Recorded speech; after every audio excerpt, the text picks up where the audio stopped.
Hi, welcome to my channel. Today I wanted to do a quick haul from T.j.Maxx and Marshalls. I did not know that they carried high-end makeup or clothes for that matter.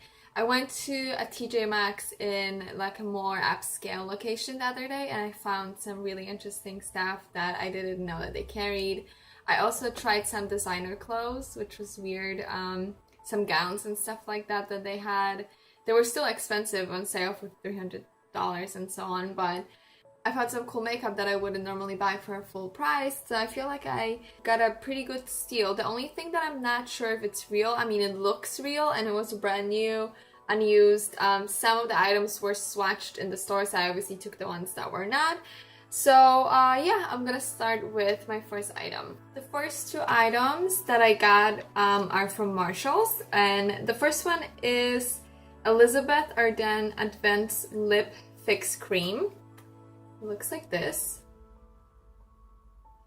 It was $4.99 and compare at 12. I don't know if the comparison is an accurate number, but it was $4.99.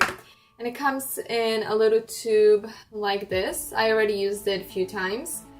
And you just put it under on your lip before you put the lipstick on. And it kind of helps to fill out the cracks and everything like that.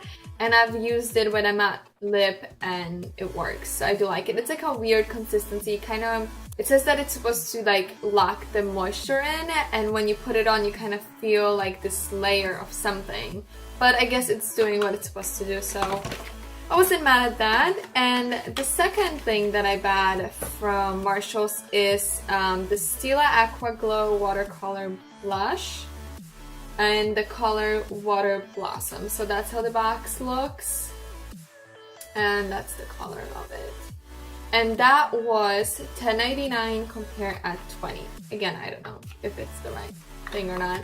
So normally if I was to go by myself to a Sephora, I would not pick this up because I'm sure it has a decent price, maybe even over $20, and it's like a weird weird blush. So when you open it, it looks like this, that you can see, and it's like a little sponge. And now I'm gonna swatch it. So it looks kind of like Pepto, like if you were to buy Pepto and put it on your face.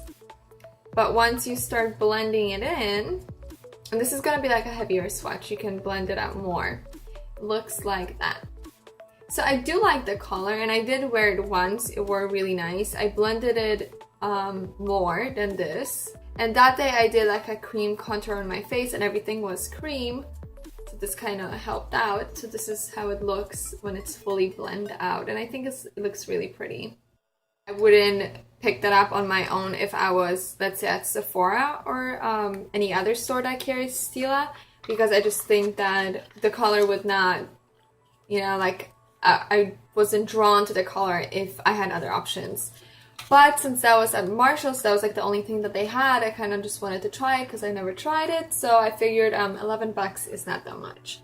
So now moving on to T.j.Maxx, and I have 4 products from over there. The first one that I saw, and they had a few of those, but that was like the one that was unused, is the Marc Jacobs Highliner. And that was $7.99 compared at $16. Now again, I have a feeling that it's not $16 when you buy it directly from Marc Jacobs, so not exactly sure about that price. And the color is Top Secret, like Top C-Cred. Kind of corny, but yeah, so that's the name. And it's this pretty aqua color. Again, the pencil was not used at all. And you just open it and you twist it and it goes up, blah, blah, blah. And it's like a really pretty aqua color. I have not worn that yet. The day I bought all that, I kind of went home and tried everything on at the same time and it didn't go together, so I never really got the full feel of it. And again, that's not a color that I would pick up on my own, but I do like it, and I think I am going to wear it like as an accent liner. It is really pretty, I mean it really is, but again, I would not buy it on my own, so I kind of don't mind getting pushed once in a while just because of the price or whatever, which is kind of stupid, but why not? The second liner that I got was, again, $7.99 compared at $16. Not sure how true that is. And that is the Kat Von D Lightning Liner. and it's in the color Juno. Once again, I would never buy that on my own because of the green. It's like a really pretty metallic dark green. I'm gonna swatch this for you right now. You just open the pencil, then you twist it, and the liner comes out. It's easy to work with. The color is beautiful. It looks really pretty on my eyes. It's like a really dark green. I don't know if that's the proper way to swatch, but that's the dark green that you see. So since my eyes are like bluish, greenish, a little bit of yellow, this makes them stand out more because it has that gold glitter in it. And it just looks really, really pretty. So I didn't mind spending money on it. Again, when I opened, now that it's used, you can see that the liner is there. But when I opened it in the store, nobody has tried it because the tip was still clear. So that kind of gave me the idea that, you know, it's still brand new, so there's no reason why it's gross and I shouldn't get it. So of course I got it. And again, I put this on with the Marc Jacobs on at the same time just to see how it would look, and it just looked stupid. So yeah, so that's why the Marc Jacobs, I don't really know how I feel about this, but this I wore by itself twice, and I do like the way it looks. It looks really pretty on my eyes. And then I decided to look a little bit more. I felt like I looked through everything, but there's always something hiding, and I was right. The next item that I found is the Smashbox blush in Flush. It's a really light pink blush, and it was for $11.99 compared at $24. Again, unopened, nobody has played with it. So when I saw it, I'm like, hell yes. It's really pretty pink. I always buy more peachy blushes, but this does look really pretty on me. And I don't mind pink, I just gravitate toward the peaches rather than pinks. I do like it, and I wore it a few times already. Now you can barely see my swatch, but it's this one right here. I don't know if that's even gonna work. So it's like a really light pink. I don't know if you can see, I don't know what the hell I'm doing. It's like in this general area right here. So it's not overly pigmented, which I like, and it looks really pretty on your skin. So I'm gonna continue using it, and I think it was a really, really good find. Now the last item was the most unexpected. I was like, what? That is a MAC Retro Matte Lipstick in the color Flat Out Fabulous. I was surprised. I got it for $13.99 compared at $17.50. But I know that MAC lipsticks are not $17.50, so I don't know where the hell they get these prices. That I wore already. Now again, if I was to buy a matte lipstick, since I don't own any, I wouldn't go for that shade. I would probably go for nude so I can wear it more often. But this is the color. So it's like a really dark fuchsia pink color. I wore it already on Father's Day when I went to see my parents. And that's the lipstick right there, the really dark pink. Again, it was brand new. Nobody has swatched it. Nobody has used it. So I was like, yep, mine. My new little purchase. So like I said, I wore it for the whole day. It lasted hours. Usually when I put lipstick on, I have to do like one of these to kind of get the excess off so it won't go on my teeth. I did not have to do it with this one. I ate a lot. I drank a lot.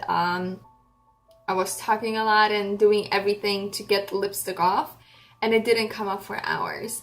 Once I ate the dessert, so like the third meal of the night, kind of like the rim around the lip was a little bit gone, but I just reapplied a real thin layer and it was fine. So I was extremely impressed with it, and I kind of want to buy more, but at the same time, I feel like it's a lipstick, so I don't want to spend that much. But if I do see it in Marshalls or T.J.Maxx again, then I'll for sure pick it up no matter what color it is. So this is it for my little haul. I was really surprised when I saw these items at T.J.Maxx and Marshalls, so I just wanted to share it with you, so maybe you can find similar by yourself. Now again, I believe that the reason why they had that selection is because the area that I went to. I believe that if you were to go into not so rich area in your city to TJ Maxx or Marshalls, they will not have these items because the demographic that lives in that area cannot afford it, but people that live in the more upscale areas of your city can afford that stuff, so they're gonna buy it. So I feel like if you want to kind of get more high-end products from stores like T.j.Maxx and Marshalls and Ross and so on, you need to kind of shop around in the area that can afford the more high-end products. I know that's messed up, but that's kind of the feel that I got from the store. Even though they're supposed to carry the same or similar items throughout all of their stores, I feel like that's BS. So I will be going back to that store because I feel like they had better selection. Some items were a little bit more expensive, like the designer dresses that I tried, and I wouldn't buy that anyways. But it's nice to have more of an option at the store rather than get kind of like the leftovers that nobody else wanted. So yeah, thank you so much for watching. I hope you enjoyed this video, and I'll see you in my next one. Bye.